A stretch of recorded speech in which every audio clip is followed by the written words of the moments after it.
Bonjour à tous et à toutes, j'espère que vous allez bien. Aujourd'hui on s'intéresse à Berke Khan, dont ses actions sont déterminantes.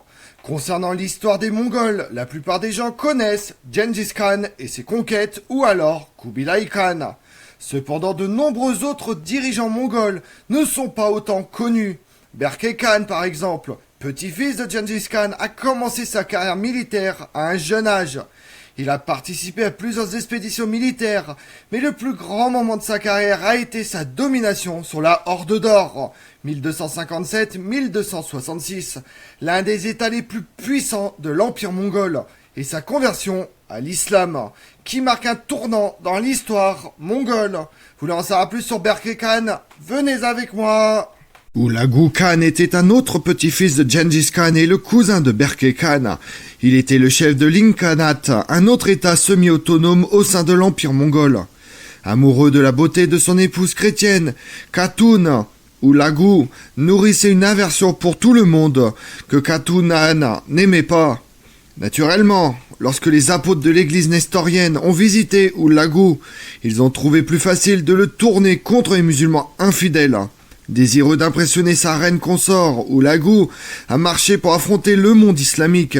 Le chemin de destruction de Hulagu a duré des années. Partant de la Perse en 1256, il entreprend de faire tomber pratiquement tous les états majeurs qui se dressaient sur son chemin. En 1258, à la suite de la bataille de Bagdad, les forces de Hulagu détruisent le califat abbasside et assassinent le calife. Tuer le chef titulaire du monde islamique a été un coup dur. Les Ayyoubides de Damas sont eux aussi tombés sous l'assaut impitoyable de Hulagu.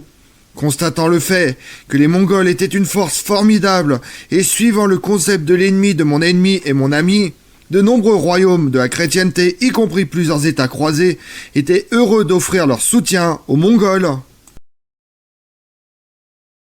Après avoir éliminé toutes les grandes puissances musulmanes d'Asie occidentale et soutenues par des états vassaux tels que les royaumes de Géorgie et d'Arménie cilicienne, Hulagu a tourné son attention vers le sultanat mamelouk. Il a envoyé son messager au sultan avec la lettre suivante. Du roi des rois d'Orient et d'Occident, le grand Khan. À Kouzout, le mamelouk, qui s'est enfui pour échapper à nos épées, vous devriez penser à ce qui est arrivé à d'autres pays et vous soumettre. Vous avez vu comment nous avons conquis un vaste empire et purifié la terre des désordres qui l'ont entaché. Nous avons conquis de vastes zones, massacrant tout le monde. Vous ne pouvez échapper à la terreur de nos armées. Où fuiriez-vous? Quelle route utiliserez-vous pour nous échapper? Nos chevaux sont rapides, nos flèches tranchantes, nos épées comme des éclairs, nos cœurs aussi durs que les montagnes, nos soldats aussi nombreux que les grains de sable. Ni les forteresses, ni les armées ne nous arrêteront. Vos prières à Dieu ne serviront à rien contre nous. Nous ne sommes pas émus par les larmes, ni touchés par les lamentations. Seuls ceux qui implorent notre protection seront en sécurité. Accélérez votre réponse avant que le feu de la guerre ne s'allume. Résistez et vous subirez les catastrophes les plus terribles. Nous briserons vos mosquées et révélerons la faiblesse de votre Dieu, puis tuerons ensemble vos enfants et vos vieillards. À l'heure actuelle, vous êtes le seul ennemi contre lequel nous devons marcher. On dit que le sultan mamelouk était furieux du ton de la lettre, réagissant en exécutant le messager mongol. Cependant, le geste sera sans conséquence, puisque le grand Khan est mort en Chine, et Hulagu a dû se retirer chez lui. De plus, il ne pouvait soutenir une très grande armée économiquement pendant une plus longue durée. C'est à ce moment que les Mamelouks ont vu l'opportunité et l'ont saisie.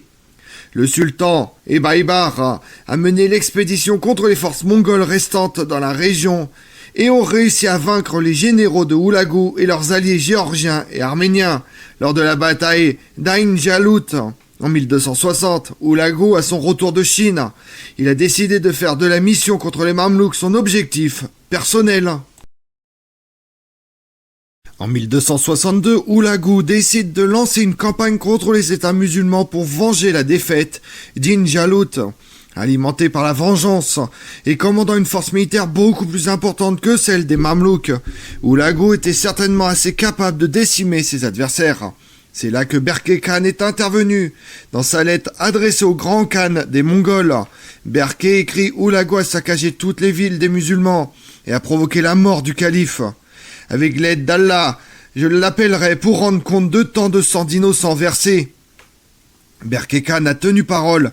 Hulagu n'a pu lancer aucune autre attaque sur les terres musulmanes.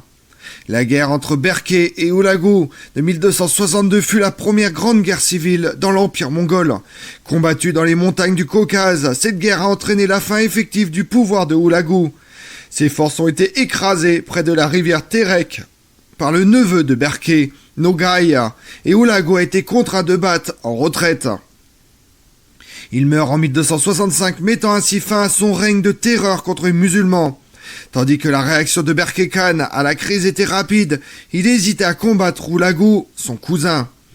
Dans ses propres mots, les Mongols sont tués par des épées mongoles. Si nous étions unis, alors nous aurions conquis le monde. Mais Berke ne pouvait pas rester assis et regarder Hulagu tuer des millions de musulmans chaque jour qui passaient. Berke Khan est décédé environ un an après Hulagu en 1266-1267. Il a été succédé par son petit-neveu Mengu Timur, qui a poursuivi la politique d'alliance de Berke Khan avec les Mamelouks et d'opposition à l'Inkanat. Dans son court mandat en tant que Khan de la Horde d'Or, Berke Khan a laissé un impact durable. Alors que la plupart des historiens ne tardent pas à considérer la bataille d'Injalut comme l'événement décisif qui a freiné l'attaque mongole, ce n'était qu'une victoire partielle. Hulagu lui-même ne faisait pas partie de la bataille. Alors que les Mamelouks étaient toujours en infériorité, et malgré le fait que vaincre les généraux de Hulagu et leurs alliés était un espoir louable, la menace n'a pas été complètement écartée. Ce n'est que grâce aux efforts de Berke Khan que les massacres de musulmans ont cessé. L'intervention de Berke Khan a sauvé les villes saintes islamiques, dont la Mecque, Médine et Jérusalem, des forces de Hulagu. Tout le monde avait vu comment des millions de personnes avaient été tuées de sang-froid lors de la chute de Bagdad. Tout cela à cause de Hulagu. Sans Berke Khan, de nombreuses autres villes auraient subi le même sort.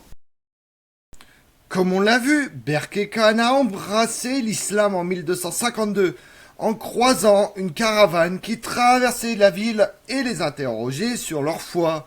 Impressionné par les concepts islamiques, Berke Khan est devenu un fervent musulman tout le reste de sa vie.